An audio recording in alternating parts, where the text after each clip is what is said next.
This weekend, Scott Dericksons has a new film and it's out on Apple TV+. Here's my review.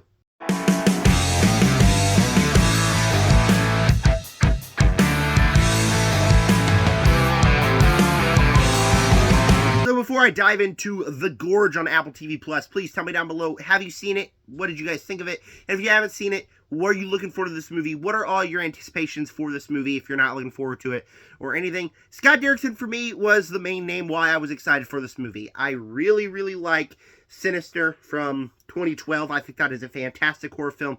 Really dreadful, really great. Black Phone, well, when I saw it when it first released, I wasn't the biggest fan of it. I still thought it was very creepy and very good. And Scott Dericksons also just so good with visuals. You see that he directs the first Doctor Strange. Scott Dericksons is a great director. And then you got people like Miles Teller, Anya Taylor-Joy in here. And it's a creature movie. What could I not be excited for? Everything that I heard from the movie sounded awesome. So here is my review.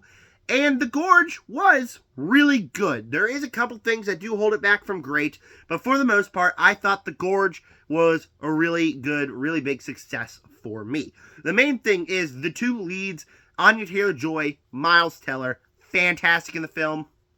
I mean, you gotta, if you're doing a horror romance movie, you gotta believe the two leads love each other. You gotta buy into that romance, and you 100% do. The first half an hour, 40 minutes of the film probably, you start to buy into the romance with non-verbal contact.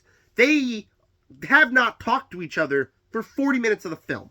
And you start to really buy into this romance based off the physical performances, the emotions that they're able to display on their face, and without being able to talk, because the first 40 minutes of the film, there is words, but there's not a lot of words. I thought that it was displayed really, really good. And then when you get to be with each other, they still have great chemistry on screen. I love Miles Teller. I love Anya Taylor-Joy. One specific sequence where they're playing the drums, and the next thing they're playing chess. Get it? Because Miles Teller was in Whiplash, which is an all-timer 10 out of 10 movie, and Anya Taylor-Joy was in The Queen's Gambit, which I haven't seen, but I've heard is awesome. Really cool. Really cool Easter egg there.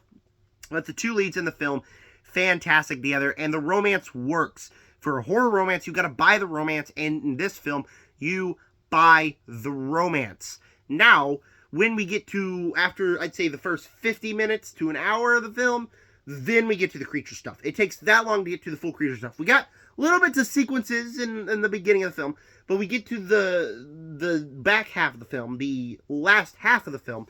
That's where we get the creature stuff, and I thought it was particularly good. Scott Dericksons, like I said, is really good with visuals. He's a great visual artist, and this film, he proves it again. The visuals here are fantastic, and that's really what shined out in that back half of the film. Is that in The Gorge, you have all these colors, you have all the atmospheric vibes to it, and it looks beautiful. It looks great. I wish I could see this on a big screen, but it was on Apple TV+, so I got it on my TV right there. But I thought it looked great, and the visuals were awesome. And the creature design, I thought was really cool. They did some things with the creatures that I wasn't for sure expecting out of this film, and I thought they looked pretty neat. And every action sequence, anything, this plays more like a sci-fi action movie than a horror film. There's one sequence that scared me a little bit, but besides that, the movie's not that scary. But the action sequences and everything with the creatures shot well look awesome.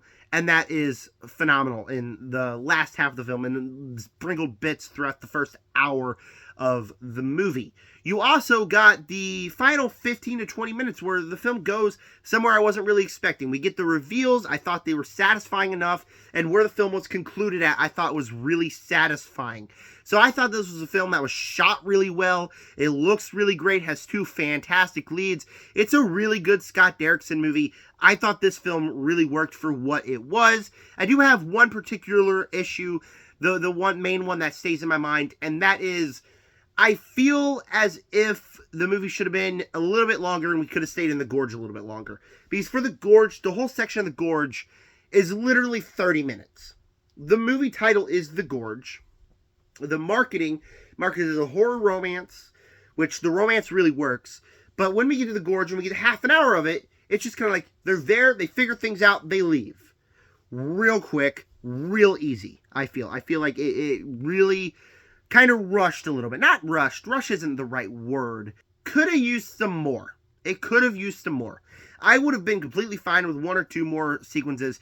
Now, when we got to the Gorge, it started to feel a little tiny bit repetitive, which is really weird why I'm complaining about this. But I think where we left off at the Gorge at, it was so cool. It left me being like, you know what? I don't care if it's repetitive. I don't care about all that. I want to see more. I want to see more that looks great. The visual style was great. So it starts to feel a little bit repetitive when they're just running around shooting. But then what they did in the final sequence in the Gorge, I thought was so unique and original. It made me be like, I want to see more of that stuff. I want to see more of that. That's what made this movie work for me. And so I thought this was just a pretty successful genre blender film with two leads that I really loved. I had a great time at the Gorge. I thought this film was really, really good.